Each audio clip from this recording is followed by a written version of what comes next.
Congrats on the book. Your neck is not that thin, by the way. It's no, it's definitely not.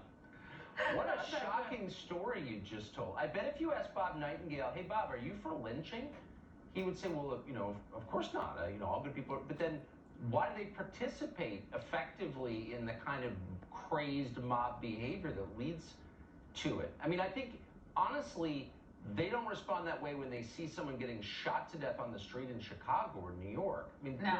Social media have turned people crazy. I think it's important to note that. All the behavior you just described is the product of an entire society who's like chattering class spends all day on Twitter, getting crazier and crazier and more removed from reality and people.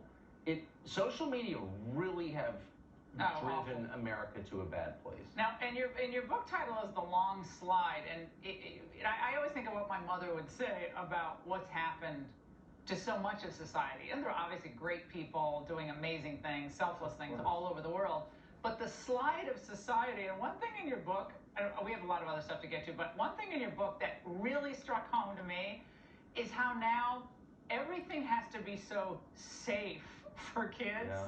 And even with the current debate, some of that, kind of seeps into it. But from go-karts to walking around in bubble wrap and double masking, and you write about how life used to be fun. You could actually have fun. Now it's never. Yeah, I mean, I had a father who believed in dangerous toys, and so he was always giving us blowguns or shotguns or machetes. Lawn darts. I knew your dad. I knew your dad. Yeah, great man. So, excessive risk is obviously unwise, but life entails some level of risk, and telling people that, they should never expose themselves to any is like telling them that they can be immortal, which is a lie. I mean, it's not a question of, is it going to end? Yeah, it's going to end. The question is, how do you live? And being in fear all the time it's a bad thing. No.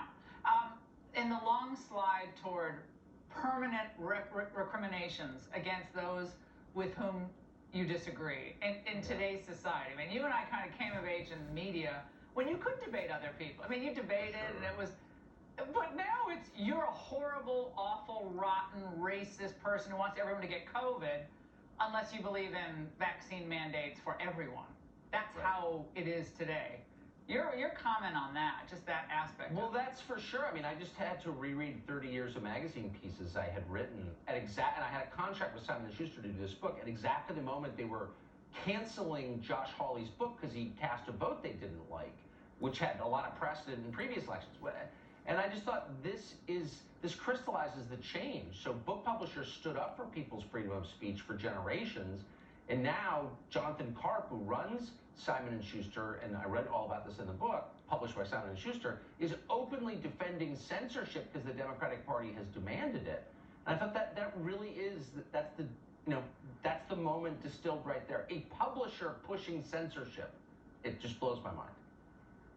And Tucker, I want to get to some other stories that speak of some of the erosion of our basic freedoms.